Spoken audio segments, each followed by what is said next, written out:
Today, we're going to go dive deep right into it, cultivating a culture of wellness. So I know you've written a curriculum on that, and we discussed that as well. So what does that really mean, a culture of wellness in the workplace? Well, culture is everything. And since the early 2020, when the pandemic was kind of hitting us, many things changed for employers, employees alike, including what is now the most desired thing in the workplace. And this really blew my mind when I was writing this curriculum. When asked what they looked for in an employer, all of the data from research, including Gallup research and others, they showed that the employees of all generations ranked one thing within their top 3 criteria of working somewhere. And that is this: they want an organization that cares about their well-being. They want an organization that cares about their well-being. It was so relevant in the research that for millennials and Generation Z workers, that was the #1 workplace want. More than flexibility, more than pay or compensation, more than promotion, they desired support in a work-life balance and their overall well-being. So it's a fascinating change of culture that is expected and now demanded by the workforce. And I think, historically speaking, outside of providing those compensation and benefit packages, a company or organization really hasn't considered themselves responsible for the care and support of their workers' well-being. But in today's labor force, those workplaces that wish to recruit new talent or even retain their existing talent and then enjoy that employee loyalty and longevity, they are realizing they can no longer rely on those old standard wellness programs that catered to physical health only. Now, emotional and mental health, as well as a broader dimension of our overall well-being, is really what they're looking for. Wow, that's amazing. I like the research, your results from the research that you shared with us as well. When you look at the workplace, like last week you mentioned as well, so many people come into the workplace, every morning with their own challenges. And how do we now bring a work-life balance in the workplace? And that's going to be my next question to you. How do you do that? And, when we look at managers, leaders, or whoever, they also have their challenges, don't they? Right? They carry so much themselves, and when they come to the workspace, right, and they still got to take care of the teams and also take care of their loads that they are carrying.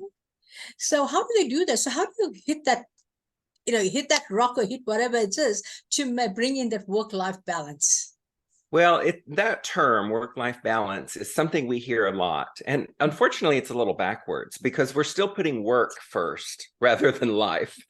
And it's hard to pin down when we do that. But generally, work-life balance refers to how much time and energy we dedicate to our work and our personal life. So a healthy work-life balance means that both parts of our lives are fulfilling and that our work stress is manageable. And when we spend our time in ways that make us feel depleted, that's counterintuitive to that. So without a work-life balance, we risk burnout, we risk health problems, we risk growing to dislike our jobs. And so that doesn't just affect employees, as you mentioned, but it affects the leaders in that company, because now they're always trying to rush and find the next great thing that will help with productivity.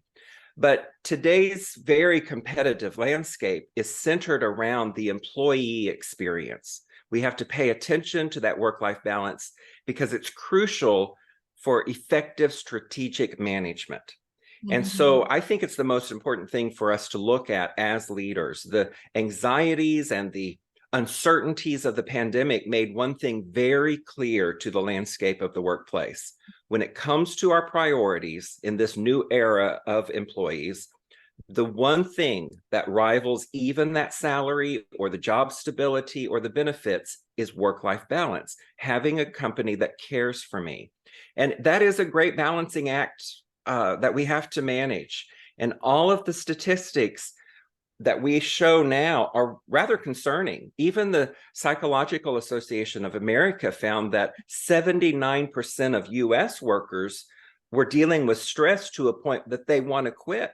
79%. Wow, wow. And so it's really interesting that if we aren't looking at this term that we just throw around very seriously, then it will be a serious problem. I agree with you on that, because if you don't consciously take action to work on it, because we have the wellness day, we have women's day, we have all types of days just for the day. You do some activity and it's over, right? But then you go back to the same thing again. So my question again is to you: how do you bring, you'll never have a balance, we will never have any perfection in life, we'll be working towards it, right? So how do you strike that balance? When do you cut off? Because most companies, like if you look at a small company, right, the workload is even heavier in a small company, whereas a big company, they have more strategies and things in place, right?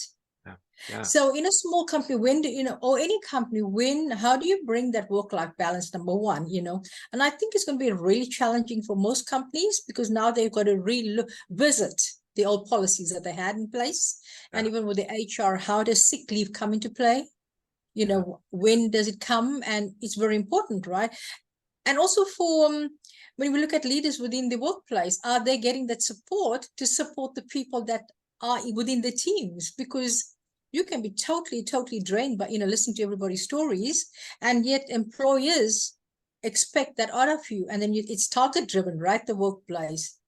So how do we work around that? So for me today, before we finish off, is what is the one thing that you would, I had a question here for you from someone that sent to me.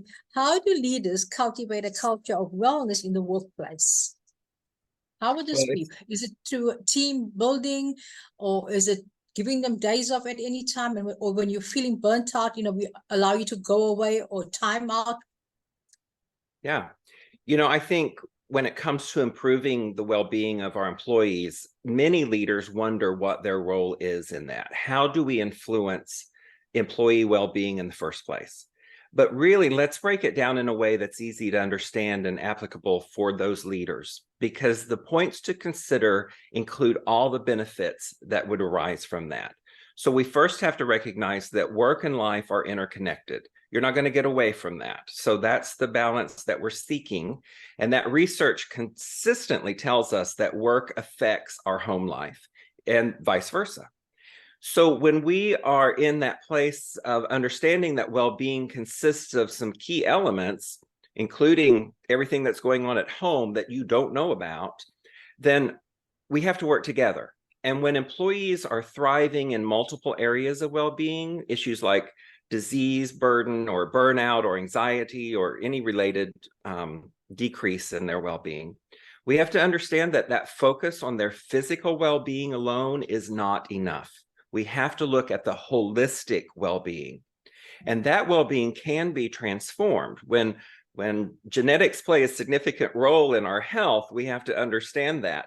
But more than that, it's in the face of our economic uncertainties that we also have to bring that small and medium-sized business to mind. And they are becoming increasingly cautious about their financial outlooks and expenses, of course. So finding the balance is not just work-life balance. There's a lot of balance to be kind of made aware of in that. And unfortunately, as you mentioned, those employee wellness programs kind of take a back seat when cuts need to be made. And that is not the way to go, because your workforce is everything. So the health and well-being of your staff, and indeed your entire organization, has to be a priority. And that is a total shift, because as I mentioned, that's sometimes on the back burner, but it has to be moved to the front. And that culture begins in those top tiers of the organizational chart with the leaders. And when we talk about leaders, it's not just the C-suite, but we have to empower our managers who are working day by day, side by side with the workers. We have to empower them with the right techniques and the right ways of expressing and giving support, rather than just always looking at the productivity numbers. We have to say, let's really empower our managers to deal with some of the stress and the burnout that's already existing. I like that. That's a lot, time. You know, what you said is so true. How do you empower those managers, those leaders, and what do you do for them? Yeah. Because I think this is something, there's so much unpacking here, because previously we never looked at it that way, you know, wellness programs. Because when you look at it's the wellness programs are crucial, right? They are your return on your investment to take care of them.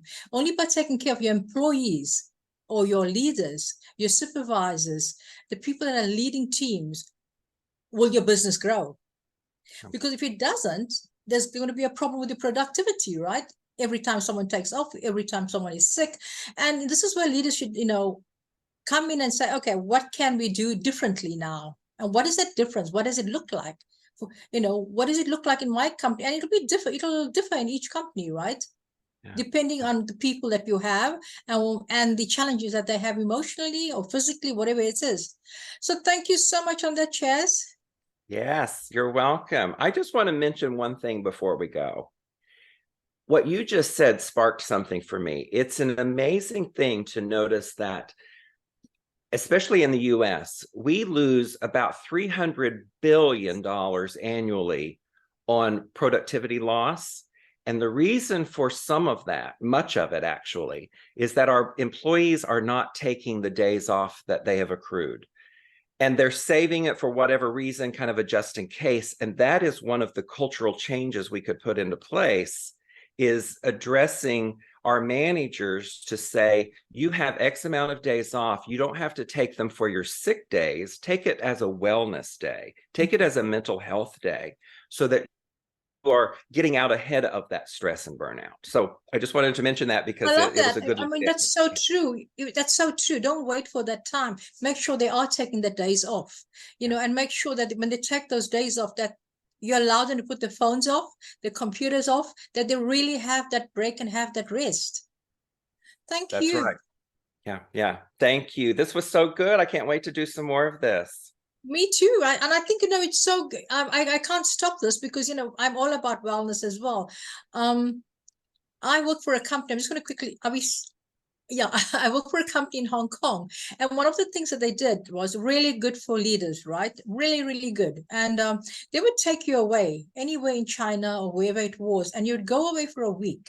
Just do things, and just about anything. Nothing to do with team building, but it was to build yourself mentally and physically to come back and do the work they expected. And And we that's did how you so many prioritize. different things. Yeah, it was so beautiful. You know, we did karaoke, we did camping, we walked, did things that you enjoyed. And it was so good because during that time, you actually, it was kind of team building, but it wasn't put there that you are team building sessions or whatever. It was just evolving, that evolution of growing with one another and just feeling good that when you came back, you were ready again, all charged up. That's a culture of wellness. That is exactly how you prioritize a culture of wellness. You get out of the work culture, you get into their life, and you support the life part, and then you come back to work and you are supported. So that's a beautiful analogy. Thank you. Thank you.